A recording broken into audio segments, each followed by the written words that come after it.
ओम शांति। 25 मई 2024 की मुरली का मंथन। बाबा ने कहा, मीठे बच्चे, बाप आए हैं तुम्हें सिवल चक्षु देने।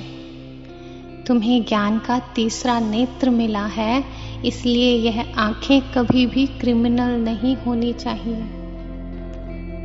प्रश्न: तुम बेहद के सन्यासियों को बाप ने कौन सी एक श्रीमत दी है? उत्तर: बाप की श्रीमत है तुम्हें नर्क और नर्कवासियों से बुद्धि योग हटाकर स्वर्ग को याद करना है। गृहस्थ व्यवहार में रहते नर्क को बुद्धि से त्याग दो। नर्क है पुरानी दुनिया, तुम्हें बुद्धि से पुरानी दुनिया को भूलना है। ऐसे नहीं हद के घर को त्याग कर दूसरी जगह चले जाना है, नहीं, लेकिन तुम्हारा बेहद का वैराग्य है। अभी तुम्हारी वानप्रस्थ अवस्था है, सब कुछ छोड़ घर जाना है। शिव भगवानुवाच: और कोई का नाम नहीं लिया, इनका ब्रह्मा का भी नाम नहीं लिया। पतित पावन वह बाप है, तो जरूर वह यहाँ आएगा पतितों को पावन बनाने के लिए। पावन बनाने की युक्ति भी यहाँ बताते हैं। शिव भगवानुवाच है ना कि श्री कृष्ण भगवानुवाच। यह तो जरूर समझाना चाहिए, जबकि बैज लगा हुआ है। रचयिता और रचना के आदि मध्य अंत का राज यहाँ इस बैज में दिखाया हुआ है। यह बैज कोई कम नहीं है, इशारे की बात है। भक्ति की भी बहुत बड़ी जंजीरें बन पड़ी हैं। जंजीरें कोई मोटी कोई पतली होती है। कोई भारी चीज उठाते हैं तो कितनी मोटी जंजीर से बांधकर उठाते हैं। इनमें भी ऐसे है, कोई तो झट आकर तुम्हारी बातें सुनेंगे, अच्छी रीति पढ़ेंगे, और कोई समझते ही नहीं है। अभी तुमको सच्चा सच्चा सद्गुरु मिला है। अभी तुम बच्चे जानते हो, जबकि सतगुरु मिला है वह तुमको एकदम सच्चा सच्चा बना देते हैं। बच्चे हैं देवी देवताएं, जो फिर वाम मार्ग में जाकर झूठे बन जाते हैं।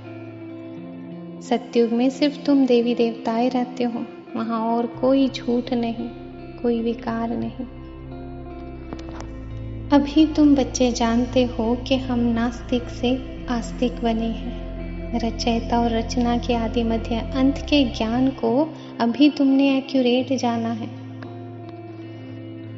आस्तिक बनने के लिए रचयिता और रचना का ज्ञान जरूर चाहिए, फिर नास्तिक बना छूट जाता है। तुम आस्तिक बन विश्व के मालिक बन जाते हो, तो तुम यहाँ आते हो आस्तिक, यहाँ हो आस्तिक, परंतु नंबरवार पुरुषार्थ अनुसार।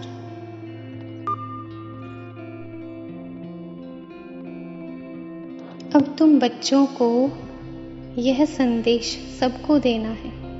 आओ तो हम तुमको रचता और रचना के आदि मध्य अंत का ज्ञान सुनाएं, परम पिता परमात्मा की बायोग्राफी बताएं। मनुष्य मात्र तो बिल्कुल जानते ही नहीं, मुख्य अक्षर यह है। आओ भाई बहनों, आकर रचता और रचना के आदि मध्य अंत के नॉलेज को, ज्ञान को सुनो, पढ़ाई पढ़ो, जिससे तुम यह बनेंगे। यह ज्ञान पाने से, सृष्टि के चक्र को समझने से तुम ऐसे चक्रवर्ती सत्युग के महाराजा महारानी बन सकते हो। यह लक्ष्मी नारायण भी इस पढ़ाई से बने हैं। जिस धरती पर भगवान का पांव लगा, वह धरती कभी विनाश नहीं हो सकती। यह भारत तो रहता है ना देवताओं के लिए, सिर्फ यह चेंज होता है। बाकी भारत तो है सचखंड। झूठखंड भी भारत ही बनता है। भारत का है ही ऑलराउंड पार्ट, और कोई खंड का ऐसे नहीं कहेंगे। सच्चा अथवा ट्रुथ भगवान ही आकर सचखंड बनाते हैं, फिर झूठखंड रावण बनाते हैं, फिर सच की रत्ती भी नहीं रहती।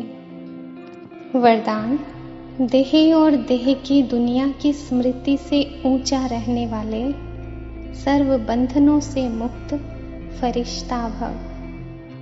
फरिश्ता भव, जिसका कोई भी देह और देहधारियों से रिश्ता अथवा मन का लगाव नहीं है, वही फरिश्ता है। फरिश्तों के पांव सदा ही धरनी से ऊंचे रहते हैं।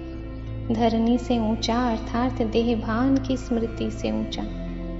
जो देह और देह की दुनिया की स्मृति से ऊंचे रहते हैं वही सर्व बंधनों से मुक्त फरिश्ता बनते हैं।